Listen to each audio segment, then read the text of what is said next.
काज़मी साहब, हुकूमत ये कहती है कि जो जर्नलिस्ट हैं, जो इलेक्ट्रॉनिक मीडिया से ताल्लुक़ रखते हैं, जो रिपोर्टर हैं, एंकर हैं, उनको तो इससे मसला ही कोई नहीं है, क्योंकि वो तो जो है वो रेगुलेशन में मौजूद हैं पहले ही। इनको मसला उसको होगा जो फेक न्यूज़ देगा। अब फेक न्यूज़ की तारीफ कौन करेगा कि ये फेक है? एग्जैक्टली यहाँ पे तो रोज जो वुज़रा दावे करते हैं, सरमायाकारी के दावे करते हैं, तरक्की के दावे करते हैं, रोज मुख्तलिफ किस्म के बयानात देते हैं, क्या वो फेक न्यूज़ नहीं है? जिस किस्म की FIRs होती हैं, जो उनमें दफात लगती हैं, क्या वो फेक न्यूज़ नहीं है? मसला ये है कि कोई भी हुकूमत तो मियाँ साहब, मैंने जिस तरह बहस की, किसी भी जमात की हुकूमत हो, इनको सच बर्दाश्त नहीं होता। राना साहब जैसे लोग हो जाएं, काजी साहब जैसे लोग हो जाएं, आप जैसे लोग हो जाएं, कल PTI की हुकूमत आएगी तो वो उनको उस वक्त भी सच अच्छा नहीं लगेगा, इसलिए कि कोई भी जो बंदा सच बोल रहा है, जो इनको आईना दिखाएगा, वो इनके लिए। अच्छा, मैं एक और खबर पूछना चाहता हूँ राना साहब, कि हम व्हाट्सएप में कुछ लोगों ने बनाए हुए हैं, अच्छे बुरे ग्रुप्स बनाए हुए हैं, उसमें कुछ फैमिली के भी ग्रुप्स हैं, तो क्या अब उन तक भी एक्सेस होगी और उसमें भी हमें बड़ा केयरफुल रहना पड़ेगा? जनाब राना साहब, क्या तफसील है? जी बिल्कुल, उन तक भी उनकी होगी, और ना सिर्फ उनकी पहुंच होगी बल्कि उनके पास अब सारा डाटा मौजूद होगा। अब आपकी प्राइवेट जिंदगी कोई नहीं है, आपकी प्राइवेट गुफ्तगू कोई नहीं है। आप अंदाजा लगाएं, आपको पता है कि इसी PK की जो 22वीं तरमीम है, 22 नंबर पे जो है, उसमें आपको पता है क्या लिखा हुआ काजी साहब? जी फरमाइए। आप पढ़े, अगर किसी ने असेंबली की को नागवार कोई चीज गुजरी, नागवार, तो उस पर भी वो सख्त एक्शन ले सकता है PK के तहत। अब उसे क्या नागवार गुजरेगा? जब काज़मी साहब या मैं या आप कहेंगे ये फार्म 47 के हैं, तो ये तो उन्हें नागवार गुजरेगा ना, वो कहेंगे नहीं। लेकिन राना साहब, इसमें एक तारीफ जो लिखी हुई है, वो लिखी हुई है कि सोशल मीडिया तक रिसाई के लिए इस्तेमाल होने वाले टूल्स और सॉफ्टवेयर भी शामिल होंगे इसमें, और उसमें यह है कि जो ग्रुप का एडमिन होगा, अगर उसमें कोई चीज़ ऐसी आती है तो वो भी काबिल गिरफ्त होगा, और यूट्यूब चैनल्स जो हैं उसको भी रजिस्टर्ड कराना पड़ेगा। भैया किससे रजिस्टर्ड कराना पड़ेगा? पहले तो इन्होंने लेकिन लिखा हुआ है, मैंने पढ़ा, मेरे पास कॉपी है, क्योंकि हम इसे चैलेंज कर रहे हैं। कल इंशाल्लाह ये चैलेंज हो चुका होगा, लेकिन ये बताया जाए किससे रजिस्टर्ड कराना पड़ेगा, इसके रजिस्ट्रेशन का तरीकेकार क्या होगा, क्या पूरी दुनिया के अंदर ऐसा होता है? तो फिर जवाब आएगा कि नहीं।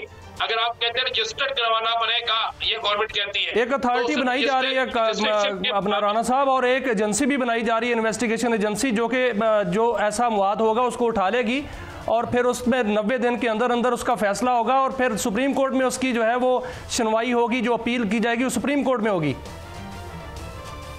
ये बिल्कुल इसी तरह है कि नीचे से जब ट्रिब्यूनल इनका फैसला देगा तो अगला समाज जो है सुप्रीम कोर्ट में होगी। कोई बात नहीं, ये करने देने कोई बात नहीं है मियां साहब। लेकिन मियां साहब, अपना राना साहब ये फरमाइए, अगर सुप्रीम कोर्ट में होगी तो वो कॉन्स्टिट्यूशनल बेंच में होगी या सादे बेंच में होगी? चलें इसमें भी जरा मुझे पता करके। अच्छा, मैं जो इनकी मर्जी का। अच्छा चले, मैं थोड़ी खबर, एक और खबर आई है, और चूंकि काज़मी साहब आप लंदन में सहाफ़त करते रहे हैं बड़े नुमायां तौर पर, ये आज एक खबर न्यूज़ में आई है, और बड़ी अफसोसनाक खबर है, अगर ये दुरुस्त अल्लाह करे ये दुरुस्त ना हो, कि लंदन में भी शरीफ ख़ानदान महफूज नहीं है। वो मुर्तज़ा साहब हैं, बड़े एक सीनियर जर्नलिस्ट, उन्होंने दी है, तो वहाँ पर तो लॉ एंड ऑर्डर इस तरह नहीं है। Why things have gone to that extreme? और ये खबर आपको पहले तो मुझे ठीक नहीं लगी, मैंने समझा ये फेक न्यूज़ है, फिर मुझे बताया कि नहीं, ये तो एक बड़े कौमी अखबार में छपी है। तो इस पर ज़रा कमेंट करेंगे, वहाँ क्या सिक्योरिटी की सिचुएशन है? क्या हमारी कॉन्फ्लिक्ट अब वहाँ तक भी चली गई है? जनाब अतर साहब, बड़ा अनफॉर्चुनेट है काजी साहब, जिस तरह आपने भी फरमाया कि इतनी पोलराइजेशन हो चुकी है कि पाकिस्तान के अंदर ना किसी का घर महफूज है, ना किसी की इज्जत महफूज है, और वहाँ पे भी हम देखते हैं कि ऑब्वियसली एक हाई प्रोफाइल फिगर हैं मियाँ साहब, और मियाँ साहब की अगर जान को खतरा है तो यकीनन अगर बरतानिया की पुलिस ने कोई ऐसा अलर्ट जारी किया है तो उनके पास कोई ना कोई क्रेडिबल इंफॉर्मेशन होगी। और पाकिस्तान के साबिक वज़ीर आज़म, उसमें आपको पता है कि आलमी सतह के ऊपर कोई भी साजिश हो सकती है, तो मुझे तो इसमें कोई दो राय नहीं कि अगर ऐसी कोई खबर आई है तो इसको सीरियसली लेना चाहिए, और मियाँ साहब की और शरीफ खानदान की जो सिक्योरिटी है उसको यकीनी बनाना चाहिए, और जो हुकूमत पाकिस्तान है अगर वो भी इसमें अपना किरदार अदा कर सकते हैं तो वो भी अपना किरदार अदा करें। बाकी सियासत में इख्तलाफ हो सकता है, मियाँ साहब पे हम तनकीद कर सकते हैं, उनकी सियासत पे तनकीद कर सकते हैं, लेकिन सियासत अगर इस नहज पे आ जाए कि हमारे लीडरान को धमकियां आनी शुरू हो जाएं मुल्क के अंदर भी और मुल्क से बाहर भी, तो ये कतन कोई नेक शगुन नहीं है पाकिस्तान के लिए। राना साहब से एक खबर ले लें अगर आप इजाजत दें तो। हाँ जी जी जी, गो अहेड प्लीज। राना साहब, आज तहरीक इंसाफ का वफ़द जो है वो मौलाना फजलुर रहमान से उन्होंने मुलाकात की है और एक तहरीक भी बनी हुई है जिसको तफ्ज़े आइन कहते हैं। आप क्या समझते हैं कि आने वाले दिनों में क्या मौलाना फजलुर रहमान भी उस तहरीक का हिस्सा होंगे, बल्कि उसको लीड कर रहे होंगे और वो PDM की तरह एक इत्तेहाद बनने जा रहा है, और आगे क्या होने जा रहा है? जी बिल्कुल, एक इत्तेहाद बनने जा रहा है, लेकिन वो तहरीक का नाम तब्दील हो जाएगा और एक नया इत्तेहाद बनने जाएगा जिसमें GDA भी होगा, जिसमें मौलाना साहब भी होंगे, जिसमें महमूद खान चकई भी होंगे और जिसमें बाकी जो लोग हैं वो भी होंगे। और ये नए इत्तेहाद की कोशिश हो रही है और मजे वाली बात है कि इस नए इत्तेहाद के पीछे भी पुराने लोग ही होंगे। तो तहरीक की बात कर रहे हैं आप, इसको रूल आउट नहीं कर रहे मियां राना साहब? नहीं, तहरीक तो होगी। देखिए, अभी तहरीक का थोड़ा सा टाइम आने दें। ये जो मार्च का महीना है ना, फरवरी का एंड, उसमें जो आपके मुल्क के अंदर जो हालात पैदा होने वाले हैं, अल्लाह ना करे वैसे हालात पैदा हो, लेकिन जिस तरीके से आपकी ज़राअत बिल्कुल तबाह होकर रह गई है, जिस तरीके से आपका मुआशी ढांचा जो है बिल्कुल खत्म होकर रह गया है, जिससे आपका एक बड़ा इंतहाई करीबी मुल्क जो है आपसे बहुत सख्त नाराज होने वाला है। तो ये सारी चीजें आने वाले दिनों में आपको नजर आएंगी और उस चीजों में आपको नजर आएगा कि किस तरफ हालात जा रहे हैं। मैं एक और बात पे आता हूँ राना साहब, सुप्रीम कोर्ट में नए जजेस भी आ रहे हैं और नए जजेस आने से हालात बेहतर नहीं हो जाएंगे? नहीं, नए जजेस आगे क्या करेंगे? मुझे बता दें, क्या इंसाफ दे देंगे? क्या इंसाफ मिल जाएगा? वैसे तो सुप्रीम कोर्ट के फैसले पर अमल हो जाएगा जो इलेक्शन कमीशन के हवाले से किया गया था?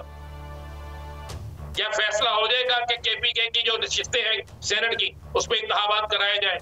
क्या नए जजेस के आने से ये फैसला हो जाएगा कि फारा 45 और फारा 47 वाले कौन है, इनका मुआवजा सामने आ जाए? देखिए राणा साहब, तकसीम जो है सुप्रीम कोर्ट में वो तो खत्म होती हुई नजर आ रही है ना। नए जजेस आ जाएंगे, फिर वो अक्सरियत हो जाएगी और फिर तकसीम जो है वो खत्म हो जाएगी अपने आप। दो चीजें ध्यान में रखिएगा। हर शख्स यही सोच कर आता है कि मैं इतने लोगों को ले आऊंगा और तकसीम खत्म हो जाएगी। ये सोच होती है। माजरत से तकसीम करने वाले एक ग्रुप में नाम नहीं लेता, क्योंकि बाद में चैनल का आ जाता है। चैनल में नाम क्यों आया? वो पहले किसको सपोर्ट करते थे? साबिक चीफ जस्टिस साहब को बचाने वाले कौन से जज साहब थे? साबिक चीफ जस्टिस साहब के मामलात को देखने, उनको सारे केसेस से बचाने, उनकी हमायत में आने वाले कौन से जज साहब थे? किसको नहीं पता? तो फिर उनके सामने खड़े होने वाले कौन थे? Man proposes and God disposes वाली बात। अतर काज़मी साहब, आपकी तरफ आता हूँ। बड़े अनयूजुअल और बड़े गैर मामूली अदवार में हम रह रहे हैं। एक तरफ हमने ये अभी खबर की, और जो हम दुआ गो भी हैं, और बल्कि हम मियाँ साहब, उनकी फैमिली और बरतानवी हुकूमत से भी मुतालबा करते हैं और पाकिस्तान की हुकूमत से भी कि उनकी स्टेप अप की जाए सिक्योरिटी। साथ साथ खबर ये भी आ रही है, आज वज़ीर दिफा कह रहे थे कि इंटरपोल के ज़रिए मलिक रियाज साहब जो पेरेंटली अनटचेबल हुआ करते थे और बड़े माशाल्लाह हर किसी की गुड बुक्स में थे, उनको भी वापस लाने की कोशिश हो रही है। तो क्या ज़माना बदल रहा है अतर काज़मी साहब?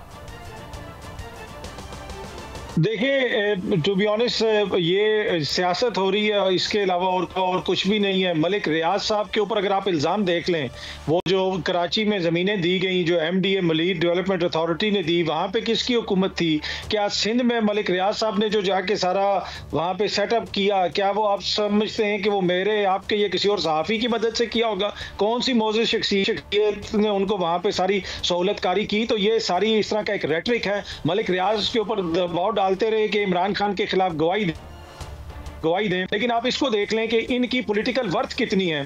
ख्वाजा साहब की अपनी जमात हो जाए, उसकी हुकूमत है, उसका वज़ीर आज़म है, सूबे में पीपल्स पार्टी की हुकूमत है, आसिफ जरदारी सदर हैं, लेकिन इन तमाम लोगों की उसके दबाव के बावजूद मलिक रियाज साहब इमरान खान के खिलाफ गवाही नहीं दे रहे। ये होती है असल वोट की ताकत, ये होती है वोट की इज्जत, कि मलिक साहब को पता है कि अवाम उसके साथ है, मैंने उसके खिलाफ गवाही दे दी तो मेरा काम हो गया, बिजनेस मेरा खत्म हो जाएगा। तो ये इस तरह की बातें यहाँ पे चलती रहती हैं। और रेड आप कह रहे हैं इसको ज्यादा हम इस मामले को ज्यादा सीरियसली ना लें। जनाब अतर काज़मी साहब, थैंक यू वेरी मच। ये having you on the show.